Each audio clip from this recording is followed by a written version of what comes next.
Tinapay mula sa langit. A daily morning devotion with CRC family.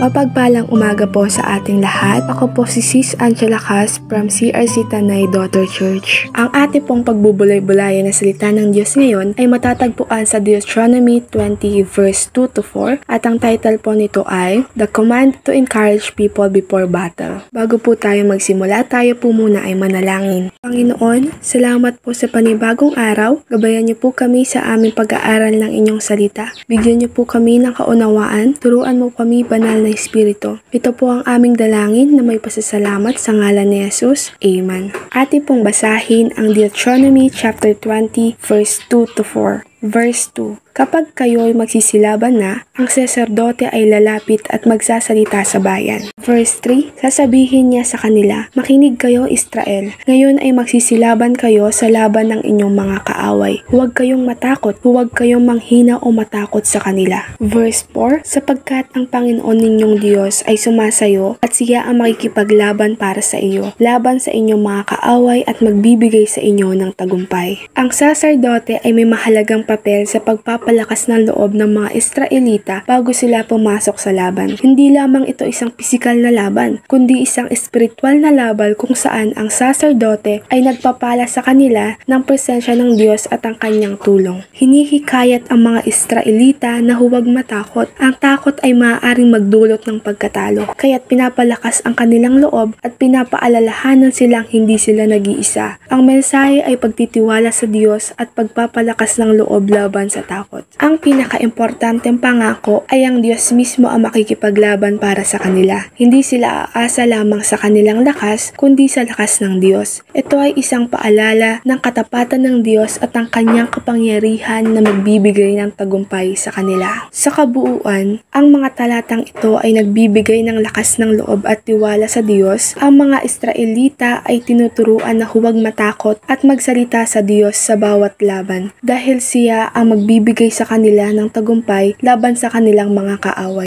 Narito ang ilang mga pangako sa atin ng Diyos. Isaías 41 verse 10. Huwag kang matakot sapagkat ako'y sumasa iyo. Huwag kang manghina sapagkat ako'y iyong Diyos. Papalakasin kita, tutulungan kita ng aking matuwid na kanang kamay. Josue 1 verse 9. Ipinag-uutos ko sa iyo, magpapalakas ka at magpapakatatag. Huwag kang matakot ni manghina sapagkat ang Panginoon mong Diyos ay sumasa iyo sa lahat ng inyong paglakad. Salmo 118 verse 6. Ang Panginoon ay aking tagapagtanggol, hindi ako matatakot. Ano ang magagawa sa akin ng tao? At ang panghuli, Philippians 4 verse 13. Lahat ng mga bagay ay aking magagawa sa pamamagitan ni Kristo na nagpapalakas sa akin. Lahat ng mga talatang ito ay nagpapahayag ng parehong tema ng lakas, tapang at tiwala sa Diyos sa lahat ng mga hamon at laban. Tayo po ay manalangin. Panginoon, marami pong salamat sa inyong mga salita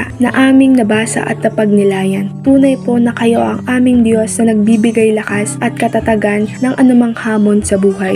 Tulungan niyo po kaming lubos na magtiwala sa inyo dahil hindi niyo po kami iwan at pababayaan. Salamat po sa inyong pagmamahal sa ngalan ni Jesus. Amen. Maraming salamat po sa inyong pakikibahagi sa ating programa. Lagi po nating pagnilayan ang salita ng Diyos mula sa ating puso dahil lubos ang magiging kaunawaan natin dito. Muli niyo po kaming samahan bukas sa pagninilay ng kanyang mga salita dito sa programang Tinapay Mula sa Langit. Malaya po nating i-share ang video na ito upang kayo rin ay maging pagpapala sa iba. Pagpalain po tayong lahat ng ating Panginoon. Magandang umaga.